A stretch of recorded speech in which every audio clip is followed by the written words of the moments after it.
You thought it was just a toy, a harmless, quirky little doll sitting on your shelf, smiling with wide eyes and a strange grin, until the whispers began, until the shadows moved, until the nightmares refused to fade. This is the haunted history of the Labubu doll. Is it just a toy or something far more sinister? The Labubu doll, originally designed as a quirky gothic collectible from the popular art toy series known as The Monsters by the Hong Kong-based artist Kasing Lung, was never meant to be frightening.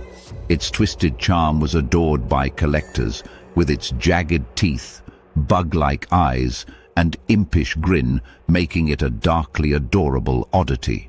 But somewhere between being an art piece and a childhood keepsake, Labubu began gathering stories, not of admiration, but of fear. Owners from around the world started whispering about strange happenings the moment the doll entered their homes.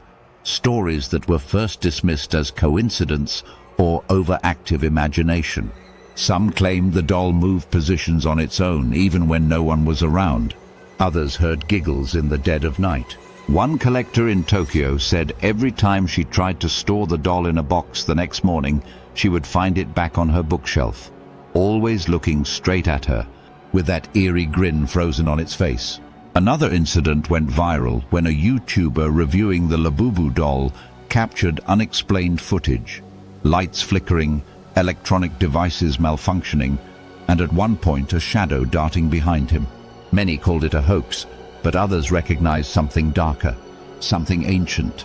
That's when the connection to Pazuzu emerged, the ancient Mesopotamian demon known as the King of the Wind Demons, often associated with plagues, possession, and cursed objects. In ancient lore, Pazuzu was a trickster spirit, smiling yet sinister, bringing torment under the illusion of protection.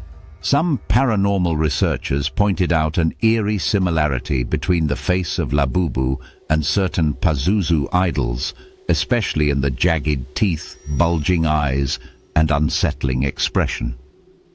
Could this design have unconsciously or intentionally channeled something older, something cursed? Reports began to pile up. A child in Malaysia who wouldn't sleep near the doll began drawing terrifying images of a horned creature she said lived inside the toy. A collector in Germany claimed he lost months of sleep after bringing Labubu home, plagued by vivid nightmares of being watched and whispered to by something unseen. And then there were those who tried to get rid of it. Selling it online didn't help. Donating it to thrift stores. The doll would reappear, sometimes mailed back to them, other times simply back on their doorstep with no note, no explanation, just that same twisted smile. One paranormal investigator, who studied a cursed Labubu case in the Philippines, claimed the doll had an electromagnetic field around it, strong enough to interfere with electronics and even induce mild hallucinations in sensitive individuals. He warned collectors, it's not just the design, it's what's been invited into it. Despite the warnings, demand for Labubu dolls continues to grow. Limited editions sell out in minutes. Collectors around the globe hunt for the rarest versions, seemingly unaware or uncaring of the haunted history building behind them.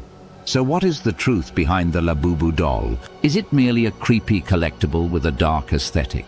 A toy twisted by myth and suggestion? Or is it something far older? An ancient force disguised in playful plastic, hiding behind a mischievous smile, waiting for your door to open. Next time you see a Labubu doll sitting quietly in a store or smiling from a collector's shelf, ask yourself, do you really want to bring it home? Because once you do, it might never leave.